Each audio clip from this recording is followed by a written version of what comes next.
Welcome back everyone, it's time to go deep. Did you guys know that One Piece first hit the stores back in 1997, July the 19th, which coincidentally is my birthday? But you might be wondering, why am I bringing up the first chapter of One Piece? Well, did you guys also know that along with Gol D Roger, Shanks was the first pirate captain ever to be seen in this series? Redhead Shanks and his crew was the very first instance we witnessed what Oda depicted a pirate to be. Yet the thing is, we don't know much about them. Like, Shanks is one of the 4 emperors that rules the new world, but as of yet we have not seen what he's fully capable of. And today in this video we are going to be breaking down 5 of the strongest whose power Oda has yet to fully reveal. We'll explain why these characters are considered to be the strongest with the limited information we are given. Let's not forget that Oda is big brain and his storytelling skills is not only compelling but also tends to use hyper-diegesis plot devices of telling stories within his own stories, along with fashioning pretty much all of his characters with multi-perspectivity. So even though Oda has not revealed everything, enough information has still been given to come to conclusions. So with that, let's start with our first strongest character, Redhead Shanks. But before we start this video, today's sponsor will blow your mind, as a lot of you actually will be able to live in the anime world. Okay, this might not be the isekai you wanted, but it's close enough with one of the best anime free-to-play MMORPGs, Aura Kingdom. The game offers a vast PvE content with various regions which are all connected by an engaging story that honestly slaps a lot of manga out of the park. With a world of colors and magic in front of you, explore its many maps and dungeons to discover the different art and the style used in these regions. There are also a wide range of options with roles from 16 different classes to choose from. Aura Kingdom is fairly easy to get the hang of as it pulls you in with small problem solving tasks but speeds up in difficulties to keep things challenging. I gotta say, I won't blame you if you guys get stuck in the game. The PvE content within this game doesn't just consist of only dungeons, quests, guilds and daily activities, but has also several different professions such as fishing, cooking, archaeology and collecting. And you guys also have the chance to compete with other players via different PvP modes. So what are you doing, huh? Download the game right now and start your journey in Aura Kingdom. The link is in the description and comment section below. Boasting the 5th highest bounty ever recorded, just under Charlotte Lin aka Big Mom, with a whopping 4,048,900,000 berries. But this gives Shanks the 5th highest bounty under Gol D Roger, Whitebeard, Kaido and Big Mom. And a huge point I want to make is that Big Mom and Kaido are quite notorious in the way they carry themselves, rather Shanks is not. However, Shanks' mysterious presence and influence in this world whilst being the Emperor clearly reflects his bounty. He really is a complicated character to scale simply because of his weird influence, but he still has many unseen feats under his belt that we'll be covering today. First is the fact that Shanks is already an Emperor of the Sea, putting him amongst the 4 strongest pirates of the world. Like, thinking about how fast he really became an Emperor, Shanks was literally a baby when the other Emperors were already infamous on the sea. Yet today he stands in equal standings with the largest pirate crew the world has seen. Kaido even acknowledges that Shanks is one of the only few pirates that can actually stand against him, as mentioned in chapter 1001. So we know his standings against other pirates. But what about the rest of the world? Like, say, the admirals for example.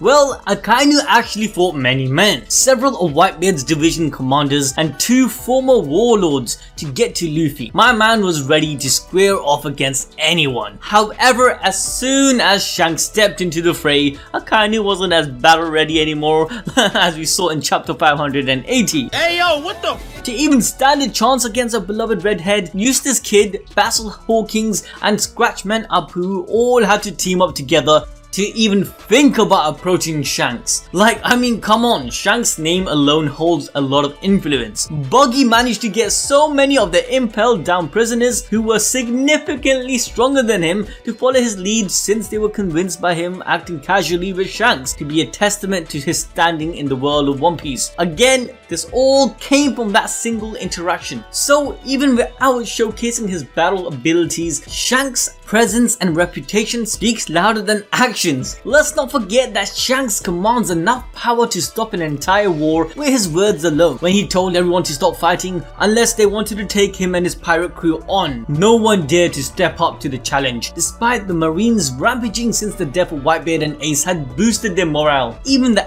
arrogant Blackbeard, who had calculated how to reach the top from the very beginning, as he had also become the only person in the world to hold 2 devil fruits, who just came off the death of his worst fear, Whitebeard. And yet he still did not dare to face Shanks, even after acquiring not just 2 devil fruits but also extremely strong allies from the level 6 of Impel down. And if you thought that's ridiculous, just before his entrance to Marineford to end the war, Shanks and the red-haired pirates had clashed with Kaido, intercepting their attack and plan against Whitebeard. Now, even though we don't know how that clash went about, we can say for sure that Shanks was successful in preventing Kaido in joining the war. And on the topic of Kaido, in chapter 1001, Kaido was so impressed by Luffy that he even questioned on how high is Luffy's ceiling regarding Luffy's potential to become the strongest. And during this thought process, Kaido's visualization of the strongest who are capable of fighting him were Gol D Roger, Whitebeard, Odin, his old Captain Rocks, and then red-haired Shanks. In a way, this is a testimony from Kaido, putting Shanks amongst the greats. However, leaving Shanks' reputation aside, his greatest strength is his strong charisma and respected leadership. He earned the absolute trust and loyalty from many notable pirates with relatively high bounties, having many elite members in his crew. In fact, the red-haired pirates have the greatest average bounty out of any crew, which goes to show that his crew definitely lives up to Shanks' heavily revered name. This balance and power in his crew is what allows him to go head to toe with the sheer military might against the other Yonkos along with the world government. Now guys, despite not possessing any devil fruits,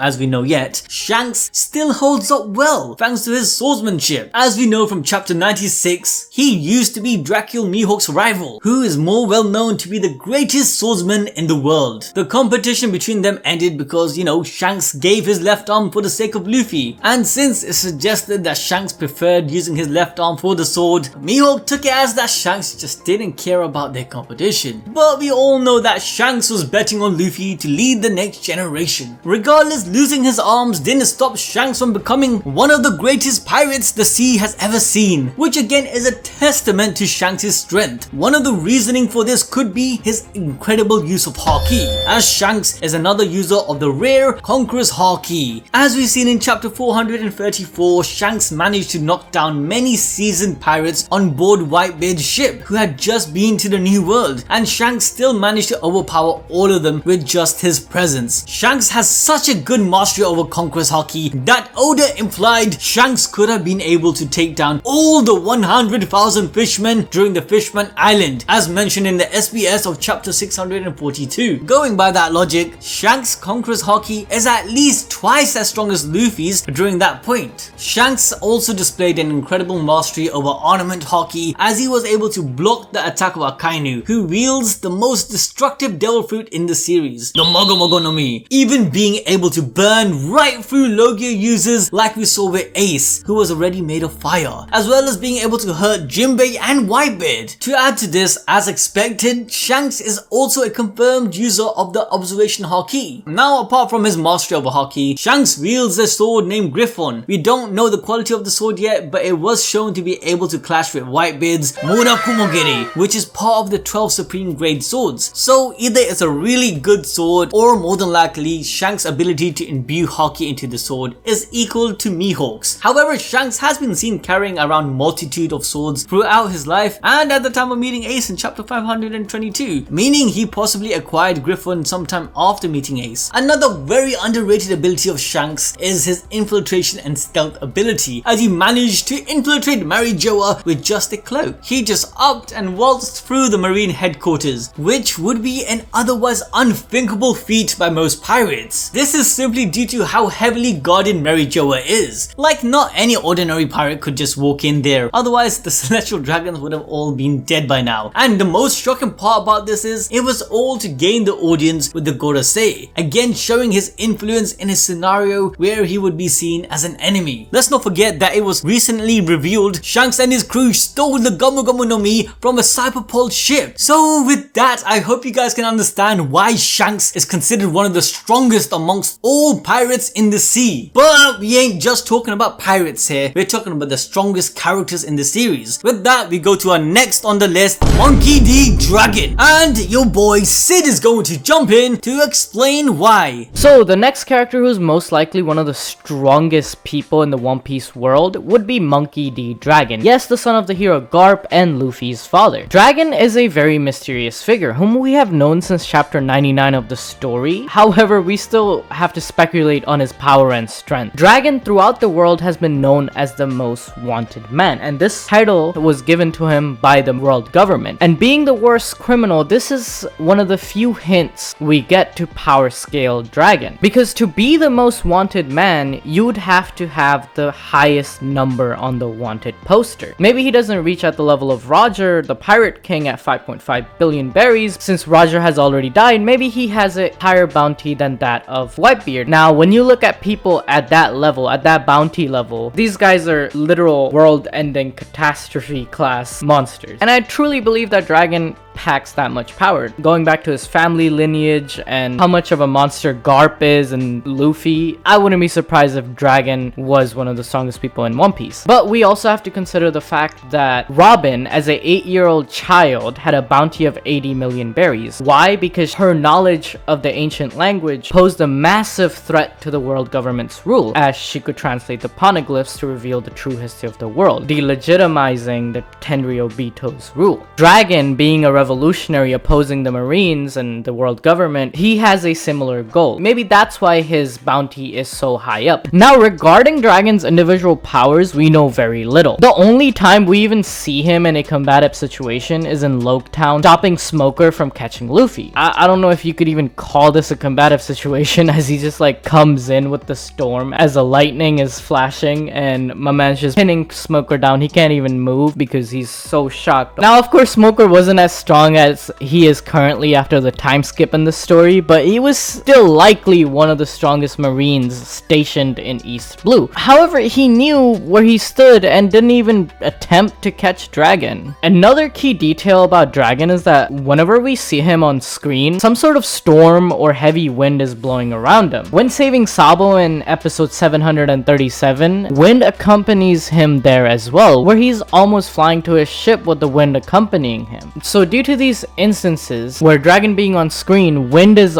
also always present, many in the community have come to the conclusion that Dragon likely possesses a wind logia or a weather paramecia. Some even say that he has a dragon mythical zone, as he would be dubbed the Dragon of the East, but I don't think the mythical zone explanation is too likely, as we already have Kaido as a dragon and he's kind of the Dragon of the East with Wano. I think the wind logia is more likely to be Dragon's fruit, as we know that the Marines tend to give OP fruits to OP individuals, and the son of the hero Garp could have honestly gotten this treatment from the Marines. However, after learning the truth about the world and the hypocrisy of the Marines, he defected, becoming the most wanted man in the world. Honestly, there's so much to Dragon's character, even though we have barely seen him in the show, and me and Ussop really want to explore more about him, so hit that like button so we know you guys want more of that One Piece goodness. Okay, thank you for that, Sid. And yes, as he said, we do want to cover Monkey D Dragon in more detail, and it all depends on you guys, so you know what to do. But with that, we move on to our next strongest. And honestly, I was in two minds with this one because he's dead. I'm talking about Gol D Roger. Yes, despite being one of the most infamous pirate ever, boasting a bounty of a whole 5,564,800,000 berries, being the most wanted man alive, we still don't know the full capacity of Roger's abilities. His mysterious character, including him being a part of the fated D clan, similarly to our beloved protagonist Luffy, he wasn't the most notorious man at his time for no reason. As we know, his infamy definitely reflected his fighting prowess, like being a rival to Whitebeard in his prime, who held probably one of the most powerful powerful Paramecia devil fruit in the world. But speaking of rivals, Roger didn't really have a lot of them, which actually speaks volumes about his power. However, the few rivals he did have included Luffy's grandpa, Monkey D. Garp, the hero of the Marines, as he was said to have cornered Roger several times, as stated in chapter 431. However, there was one more rival at his time, Rox D. Xebec, who we will get into a bit more shortly. But to quickly brush over the kind of power Roger rivaled, Rox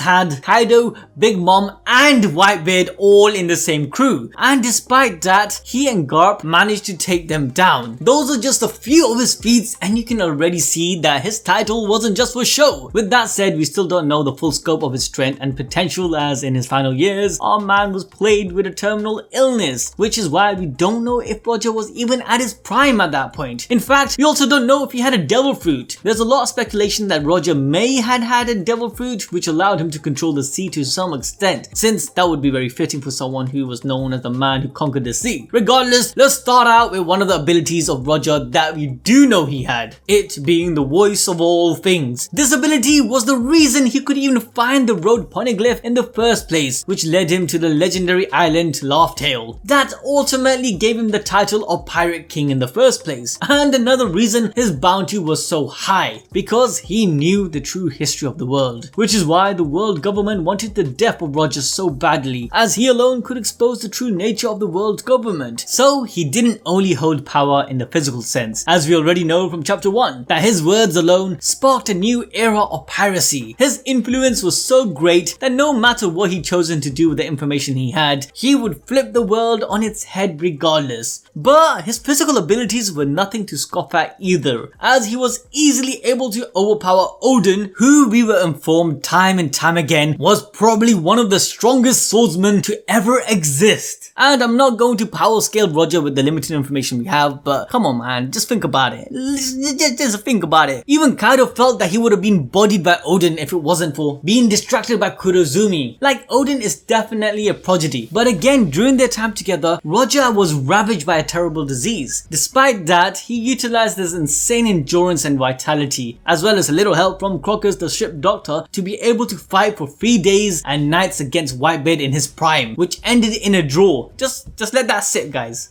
Now, Roger was also an advanced user of Conqueror's Haki, as we see in his clash against Whitebeard in chapter 966. This instance caused a lightning-like effect which pushed the giant Moby Dick aside, as well as the environment and any people that happen to be close by. What makes this even more interesting is that Roger is able to infuse the color of the Supreme King into his cutlass sword Ace, which was also revealed to be part of the 12 Supreme Grade swords, alongside Dracul Mihawk's Yuru, Whitebeard's Murakumo Giri, and the Shodai Kitetsu. Imbuing Conqueror's Haki into weapons and limbs is a possibility mentioned by Luffy and Kaido back in chapter 1010, where only the strongest can really do that. But imbuing Ace with Conqueror's Haki, Roger can potentially increase the power of it. However, currently, the specific effect of it is unknown. What we do know is that this is an advanced technique. To put things into perspective, there's a few people with Conqueror's Haki. However, even within that category, there's even fewer people who can utilize this technique, showing it to be an advanced Conqueror's Haki technique. Similarly to how precognition is an advanced observation Haki. Likewise with Ryo being an advanced ornament Haki. But on that topic, Roger was also a master of the color of arms, as he was able to brush off Odin, who was master of advanced ornament Haki, as shown in chapter 966. So again, this truly shows what kind of league Roger was in. Now, as for Roger's weapons, he wielded a cutlass, as I previously mentioned, named Ace, which he would later go on to give that name to his son, as well as a flintlock gun during the Battle of Ed War, place in the Volume 0 story where Roger faced off against Shiki, showcasing him dual wielding them both. And that's it for Roger. Honestly, I can probably go on with a couple of more things, but again, this would probably end up to be like a 50-minute video if I do that. As I said earlier, I was 2 minds in including Roger in this list because Roger is dead, and the likelihood of Oda revealing more about Roger, especially more on his combat prowess and fights, is, it's pretty slim. However, I'm sure Oda would probably incorporate something like a log or journal depicting the life of Roger during his prime. Regardless, Gol D Roger will go down in history as one of the strongest. Alright Ussop, that's enough about Roger. Let me get into Rox D Xebec, the guy that not even Roger could handle 1v1. He had to get Garp to help him. Now, we first found out about Rox quite recently, only in chapter 956. 1997. However, quickly Rocks was cemented in every One Piece fan's minds as his introduction shone a light towards the world before Roger, or at least when Roger was a rookie. Not only did this revelation give us hints towards the recent past of One Piece, but also Rocks could have been the strongest pirate to ever live. As the future king, Roger himself had to team up with Garp and the Marines to face off against this threat. Not only this, but he had amassed a crew of absolute monsters, from Big Mom to Whitebeard and even Kaido and Shiki. To be a figure capable of controlling this crew, he had to have been the strongest in the world. The battle between Rocks Pirates versus Roger Pirates and Garp with the Marines was so devastating that the island of God Valley was destroyed off the map. That is insane. These dudes destroyed a whole ass island, bro. Not even Sakazuki and Aokiji, when they fought, they only changed the weather. Like, they couldn't destroy the whole island. You know what I'm saying? Rocks was so strong that if not stopped by Garp and Roger, he wanted to become the king of the world. Now, that's no small feat, as before Roger, there wasn't even a king of the pirates. And being the king of the world would be a bigger testament of strength than even the pirate king. Now, as we know, there's this empty throne in the One Piece world that we saw Im-sama sit in, and he likely wanted to sit on that throne. Rocks, just like most people on this list, likely had a mastery over Haki and even Conqueror's Haki. And with the power he held, it's not so far-fetched to think that he had a pretty OP devil fruit. I personally believe that Rocks was the previous owner of the Yami Yami no Mi, Blackbeard's devil fruit, as there are a lot of connections between Blackbeard and Rocks, from him naming his ship the Saber of Xebec to the fact that Whitebeard found him after the crew split and he can't even sleep. Plus, let's not forget the fact that Blackbeard was searching for the Yami Yami no Mi all his life and couldn't begin his so-called plan before obtaining this fruit. This fruit, consisting the power to nullify all other devil fruit, would be devastating to most fruit-reliant people. Honestly, Rocks is likely the strongest person ever. I know I've said this like 4 times already, but he's probably the strongest pirate ever, surpassing even Whitebeard and Roger at their prime. I honestly think Luffy will get to this level someday, you know, like Xebec's level. There's also the side of the community who think that Rocks had the Gomu Gomu no Mi and Luffy will imitate Rocks in his Gear 5th form, but I don't think this is a possibility, as Garp or any other older Marines or even pirates would have commented about the fruit. Even Kaido fighting against Luffy hasn't said a word, so I don't think this is a likelihood. But with just the Yami Yami no Mi, Rocks is broken AF. My man even had a sword. He probably has a mastery over the sword, you know what I'm saying? Maybe he has the same eyes as like Hawkeye and all these other different guys. If you guys want to know more about that, then go watch our video where we explain Zoro's closed eye and Hawkeye's eyes. Pretty interesting stuff. Anyways, with just the feat of fighting Garp and Roger, like they had to 2v1 this dude, he is one of the strongest. Okay, so before we get to our 5th strongest, I want to quickly go over some couple of characters that I did not include in this video, and if you want me to cover them in another video, perhaps, you know, smash the like button and get this over 10,000 likes. But here's a few. Apart from Hawkeye's, which obviously we know to be the strongest swordsman, we have the new Admiral alongside Fujitora Ryukyu. Now, we don't know nothing about this dude, but filling this position must mean he's super strong. In fact, in chapter 713, Doflamingo said that he was a true monster. We then have the supposed son of Whitebeard, Edward Weevil. Now, I don't know if Whitebeard Jr. is actually Whitebeard's son, but the reality is he is strong. We then also have Garp in his prime, Blackbeard, like with the 2 devil fruits, we haven't really seen much of him. In fact, we haven't seen much of his crew. So the whole Blackbeard crew, and then we have the other members of the Red Hair Pirates. Gotta say 5, yes, the 5 elders, alongside CP0, and most importantly, post-time skip awakened Buggy. Yes, you heard it right here. Buggy is probably the most strongest character in this series when his devil fruit will be awakened. I explained why in the big collaboration we did about the 10 broken devil fruits, so make sure you guys check that out. But we now come to Imu-sama, who by far compared to the others has little to no information to go on. The reason Imu-sama isn't even on this list is simply because Imu is the highest level or representative for the world government. We have only seen a silhouette so far of Imu, like we don't even know what gender Imu-sama is. However, due to being the person who sits on the empty throne, a seat which is said to be the sole authority of the entire world, Imu-sama's introduction had blown everyone away. The 5 elders, who are indicated to be extremely strong and publicly recognized as the highest authority in the world government, bowed down before this person, addressing Imu-sama with high honorifics, indicating that Imu is the greatest known authority within the world government. But what makes Imu-sama one of the strongest characters in the series is not just because of the submissive nature of those around him, rather it's the mystery itself that got everyone thinking on what exactly is Imu-sama. Having possession of a giant straw hat would raise this question. The community believes that Imu-sama is actually over 1000 years old,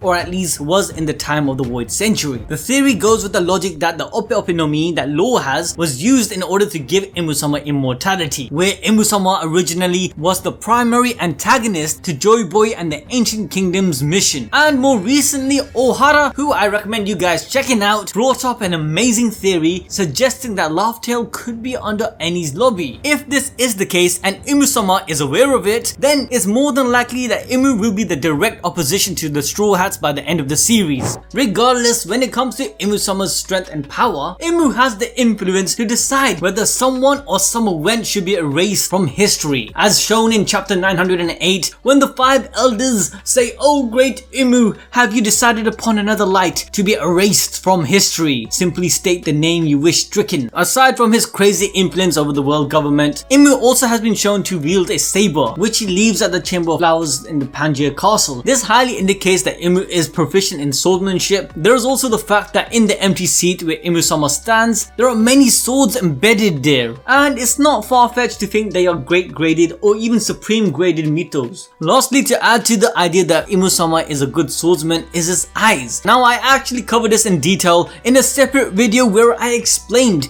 that Mihawk along with Zunisha, Cavendish's alter ego Hakuba along with Imu-sama all have similar eyes, where this eye is actually an advanced level of observation haki or foresight.